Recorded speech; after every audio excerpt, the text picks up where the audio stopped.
Hai, wassalamualaikum warahmatullahi wabarakatuh. Terima kasih sudah klik video ini. Halo semuanya, sebelumnya perkenalkan nama aku Zaitun Hikmah dengan NIM 330302-387 dari kelompok 1 mata kuliah Legal Drafting. Nah, di sini saya akan menjelaskan sedikit tentang peraturan daerah. Apa sih peraturan daerah itu? Nah, peraturan daerah merupakan instrumen hukum yang memiliki peran penting dalam mengatur kehidupan masyarakat di tingkat lokal. Namun, sebuah perda tidak cukup hanya sah secara hukum, tetapi juga harus adil, efektif, dan sesuai dengan realitas sosial masyarakat. Melalui video ini, kami akan melakukan evaluasi terhadap 3 perda.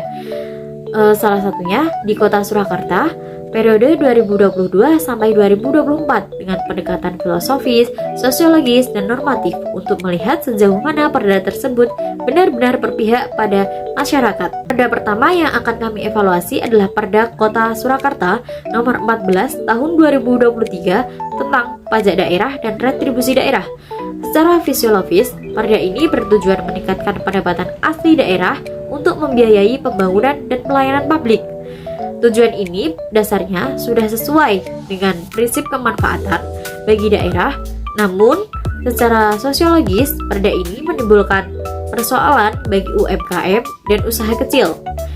Contoh nyatanya dapat kita lihat pada pedagang kuliner kecil, kafe rumahan, atau usaha di sekitar Pasar Gede dan Manahan yang mulai terbebani kewajiban pajak dan retribusi meski skala usahanya masih sangat kecil. Banyak pelaku usaha kecil yang akhirnya tetap beroperasi secara informal karena merasa tidak mampu memenuhi kewajiban pajak secara penuh. Dari sisi normatif dan legal drafting, perda ini belum mengatur secara tegas pembedaan perilaku antara usaha mikro, kecil, dan usaha besar. Hal ini berpotensi bertentangan dengan asas keadilan dan proporsionalitas karena beban hukum yang sama ditetapkan pada kondisi ekonomi yang berbeda. Artinya, perda ini berpotensi bermasalah karena kurang berpihak pada usaha kecil yang justru menjadi tulang punggung ekonomi lokal. Sekian dari saya, dilanjutkan oleh rekan saya. Terima kasih. Selanjutnya, saya Oktavia Nurfadila dengan NIM 330302-30085 akan melanjutkan pembahasan dari perda yang sebelumnya. Di sini saya akan membahas Perda Kota Surakarta nomor 2 tahun 2023 tentang pengelolaan jasa tenaga kerja dengan perjanjian kerja. Jika tadi kita sudah membahas soal pelaku usaha dan beban pajak, sekarang kita ke pihak yang ada di dalam usaha itu, yaitu tenaga kerjanya. Secara garis besar, perda ini sebenarnya punya tujuan yang baik, yaitu melindungi tenaga kerja dan memberikan kepastian hubungan kerja. Hal ini sejalan dengan keadilan dan kemanusiaan. Tapi jika kita lihat dari kondisi lapangan secara langsung, perda ini belum sepenuhnya sesuai dengan realitas ketenagakerjaan di Kota Solo. Masih banyak pekerja di sektor UMKM seperti karyawan kafe kecil, pekerja event, atau tenaga kerja harian yang bekerja tanpa perjanjian kerja tertulis. Dalam praktiknya, hubungan kerja seringkali masih bersifat informal dan berdasarkan kepercayaan. Akibatnya, aturan dalam perda ini jadi sulit diterapkan secara maksimal. Dari sisi aturannya sendiri, perda ini juga belum menjelaskan secara rinci soal pengawasan dan penerapan sanksi, terutama untuk usaha kecil. Hal ini membuat perlindungan hukum bagi pekerja belum optimal, sementara pelaku usaha kecil juga sering bingung dalam memenuhi kewajiban hukumnya. Menurut kami, solusi yang dapat dilakukan yang pertama, menyediakan format perjanjian kerja sederhana dan mudah dipakai khusus untuk UMKM. Yang kedua, melakukan sosialisasi hukum ketenagakerjaan yang praktis dan mudah dipahami. Yang terakhir, menerapkan pendekatan pembinaan dan edukasi terlebih dahulu sebelum memberikan sanksi. Dengan pendekatan seperti ini, hak pekerja tetap terlindungi, tapi pelaku usaha kecil juga tidak merasa terbebani secara berlebihan.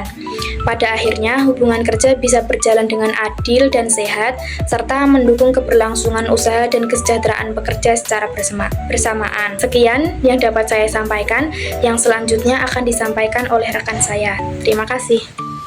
Nama saya Azhara Noviana dengan NIM 330302-30105. Perda ketiga yang kami evaluasi yaitu Perda Kota Surakarta nomor 3 tahun 2024 tentang inovasi daerah. Secara filosofis, perda Perda ini bertujuan mendorong kreativitas, daya saing, dan kemajuan daerah yang sangat relevan dengan identitas kota Solo sebagai kota kreatif dan budaya. Namun, secara sosiologis, manfaat perda ini belum dirasakan secara merata. Dengan contoh nyatanya, program inovasi daerah dan event kreatif di Solo yang seringkali lebih mudah diakses oleh pelaku usaha yang sudah mapan. Sementara, UMKM kecil masih kesulitan mengikuti prosedur administrasi dan persyaratan inovasi. Dari sisi normatif dan legal drafting, perda ini cenderung bersifat umum dan administratif, tanpa pengaturan teknis yang jelas mengenai akses, pendampingan, dan perlindungan bagi inovator kecil. Akibatnya, perda ini berpotensi hanya menjadi kebijakan simbolik tanpa dampak nyata bagi masyarakat luas. Oleh karena itu, perda inovasi daerah perlu dirumuskan lebih inklusif agar tidak hanya menguntungkan pada kelompok-kelompok tertentu. Berdasarkan evaluasi terhadap 3 peraturan daerah Kota Surakarta dalam periode 2022 sampai 2024, dapat kami simpulkan bahwa perda tersebut telah sah secara hukum dan memiliki tujuan yang baik. Namun, masih terdapat sejumlah kelemahan dalam aspek keadilan, efektivitas, dan kesesuaian dengan kondisi sosial masyarakat. Oleh karena itu, diperlukan penyempurnaan dalam perumusan dan implementasi perda agar tidak hanya memenuhi aspek legal formal, tetapi juga mampu menjawab kebutuhan nyata masyarakat serta benar-benar berfungsi sebagai instrumen keadilan sosial di tingkat lokal. Sekian penyampaian evaluasi perda dari kelompok kami. Apabila dalam penyampaian maupun analisis yang kami sampaikan terdapat kekeliruan atau keterbatasan, kami mohon maaf yang sebesar-besarnya. Sekian, wassalamualaikum warahmatullahi wabarakatuh.